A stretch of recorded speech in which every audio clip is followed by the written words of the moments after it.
लड़की के कमरे के पास जाते हैं तो जो उनका ईएमएफ मीटर होता है वो काफ़ी तेज तेज जो है साउंड करने लगता है, काफ़ी हार्ड रीडिंग देने लगता है। तो अब यहाँ पर गौरव तिवारी सर समझ जाते हैं कि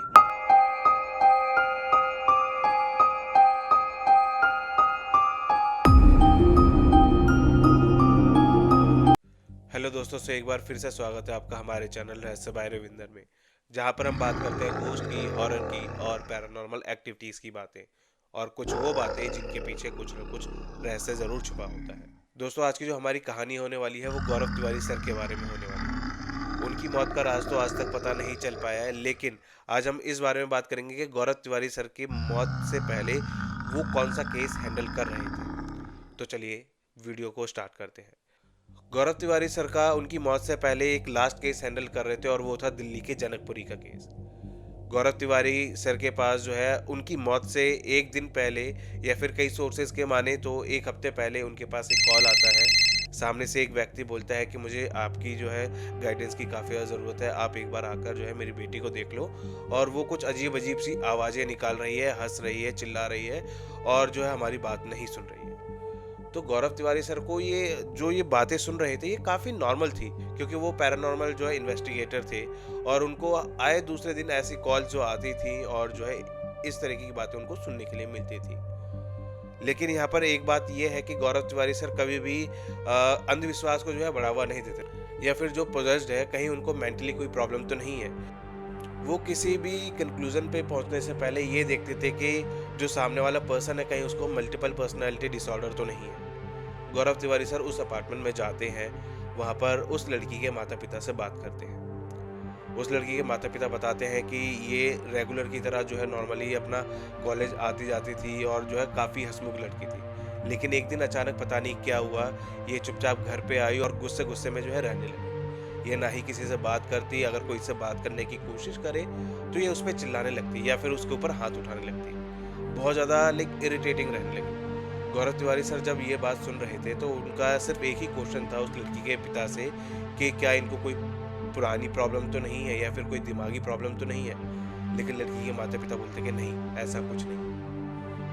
गौरव तिवारी सर किसी कंक्लूजन पे पहुंचते उससे पहले वो डिसाइड करते हैं कि यहाँ पर भी एक इन्वेस्टिगेशन जो है हमें करनी चाहिए। तो गौरव तिवारी सर अपनी टीम से बोलते हैं अपने जो इक्विपमेंट्स वगैरह होते हैं वो सारी चीज़ें जो है उस घर में जो है इंस्टॉल करते हैं। अपने जो ईएमएफ मीटर हो गए, नाइट विजन कैमराज हो गए, सेंसर्स हो गए, मोशन सेंसर्स हो गए, वो सारे इंस्टॉल करते हैं और वहाँ पर रीडिंग लेना स्टार्ट करते हैं।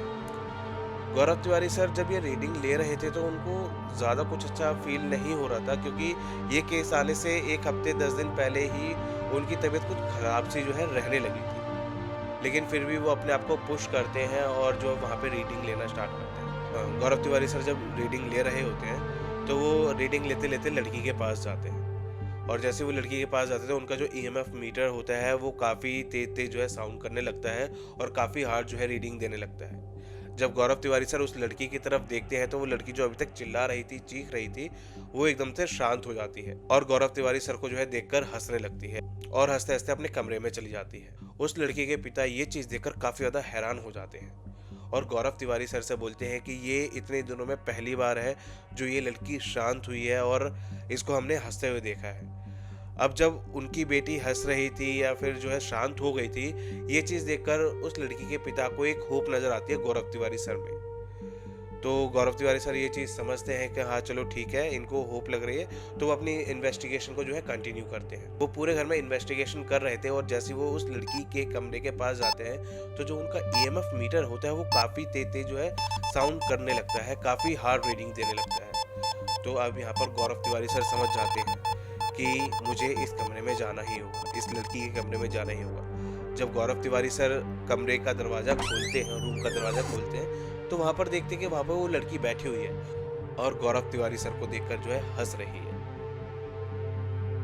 गौरव सर को ये चीज़ बड़ी ही अजीब लगती है कि ये हंस क्यों रही है, या ऐसा लग रहा है कि जैसे ये मुझे जानती है पहले से। और इनको ये चीज़ काफ़ी नॉर्मल लगी क्योंकि उस टाइम तक गौरव सर जो है काफ़ी ज़्यादा फेमस हो चुके थे।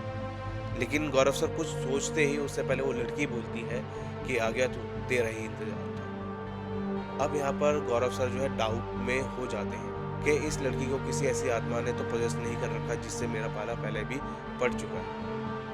उतने में जब गौरव सर ये चीज़ सोच ही रहे होते हैं कि लड़की दोबारा बोलती है कि आ गया तू, तेरा ही इंतजार कर रहे थे। गौरव सर लड़की के सामने देख रहे थे, लेकिन उनको ऐसा रियलाइज हो रहा था कि बोल लड़की रही है लेकिन उनके पीछे से आवाज आ रही है। लेकिन गौरव सर को पता था कि मुझे पीछे मुड़ के नहीं देखना। गौरव सर ने अपनी टीम से बोला कि वहाँ पे जो है कैमरे जो है इंस्टॉल किए जाए। करीबन 4 से 5 कैमरे उस लड़की के घर में जो है इंस्टॉल किए गए। और जब गौरव तिवारी अपनी इन्वेस्टिगेशन स्टार्ट करते हैं, और उनका हमेशा एक रूल होता था, वो हमेशा ये चीज़ बोलकर स्टार्ट करते थे कि मैं यहाँ पर शांति के लिए आया हूँ, मैं यहाँ पर जो है आपको नुकसान पहुँचाने के लिए नहीं आया, तो जो भी हो प्लीज़ मेरी बात सुनो। इस टाइप की जो है पहले उनकी गौरव सर की जो वर्डिंग होती थी, फिर वो जो है अपनी इन्वेस्टिगेशन करते थे। तो यही चीज़ बोलते हैं। जब ये सारी चीज़ें वो बोलते हैं और वो आत्मा से कांटेक्ट करने की कोशिश करते हैं, तो गौरव सर को फील होता है कि यहाँ पर कोई एक आत्मा नहीं, कोई दो नहीं, कोई तीन नहीं, दर्जनों जो है आत्मा है यहाँ। और गौरव तिवारी सर को जो है बहुत ज़्यादा अजीब लगने लगा। उतने में बाहर ही बैठा हुआ उनका एक टीम मेंबर कैमरे चेक कर रहा होता है। बेसिकली होता क्या है कि जब भी कोई ऐसी पैरानॉर्मल एक्टिविटी होती है और वहाँ पर 3-4 कैमरे लगे होते हैं, तो हार्डली ही किसी एक कैमरे में कोई एंटिटी जो है कैप्चर होती है। लेकिन जब उनका टीम मेंबर बाहर बैठ के कैमरे को चेक कर रहा था, तो वहाँ पर जितने भी कैमरे लगे थे, सभी कैमरे में एक चीज़ नोटिस करी उन लोगों ने ये चीज़ नोटिस करी कि जहाँ पर गौरव तिवारी सर खड़े हुए हैं, उनके पीछे वाली जो दीवार है वहाँ पर किसी का हाथ है। ये चीज़ देखकर जो है उनके टीममेट्स वो काफ़ी ज़्यादा हैरान हो गए, और वो तुरंत आकर जो है गौरव सर को जो है ये चीज़ बताते हैं। अब गौरव सर को भी जो है काफ़ी ज़्यादा अजीब लगने लगा था, और उनको एहसास हो गया था कि जो ये एंटिटी है या फिर जितनी भी यहाँ पर एंटिटी है, ये मेरे बस में नहीं है, या फिर ये कुछ ना कुछ नुकसान पहुँचा सकती है। उस लड़की को इस तरीके से नहीं छोड़ सकते थे। और गौरव सर की एक बड़ी खास बात थी कि वो जब भी किसी पैरानॉर्मल साइट पे जाते थे इन्वेस्टिगेशन करने के लिए, तो वहाँ पर हमेशा एक चीज़ बोलते थे कि यहाँ पर जो भी एंटिटी है, जिसने भी पोजेस कर रखा है इस पर्सन को, वो इसको छोड़ के मेरे साथ चलो। और यहाँ पर भी इस जनकपुरी फ्लैट में भी गौरव सर ने सेम चीज़ करी। वहाँ पर ये बोला कि यहाँ पे जो भी एंटिटी है, इस लड़की को छोड़ के मेरे साथ चलो। अब गौरव सर के टीम वाले ये सोचकर काफ़ी ज़्यादा कंफ्यूज होते थे हमेशा कि गौरव सर में ऐसी कितनी ही पावर है कि वो जहाँ पर भी जाते हैं वहाँ की एंटिटी को वो अपने साथ लेकर आ जाते हैं, और उन एंटिटी को ये मैनेज कैसे करते हैं। यहाँ पर गौरव सर के घर से भी लगातार फ़ोन आए जा रहे थे, उनके मम्मी के, उनके पापा के जो है कॉल आए जा रहे थे, लेकिन गौरव सर उनके सबके फ़ोन इग्नोर कर रहे थे। थोड़ी बहुत इन्वेस्टिगेशन करते हैं, जब गौरव सर की तबीयत खराब होने लगती है, तो वो उस साइट को वहीं पर ही छोड़कर वापस से घर पे आ जाते हैं। जब वो घर पर आते हैं तो उनकी वाइफ बोलती है कि आप कहाँ पर थे इतने टाइम तक, और मैंने आपको कितने कॉल्स लगाए, आपने किसी कॉल का आंसर क्यों नहीं करा मेरी।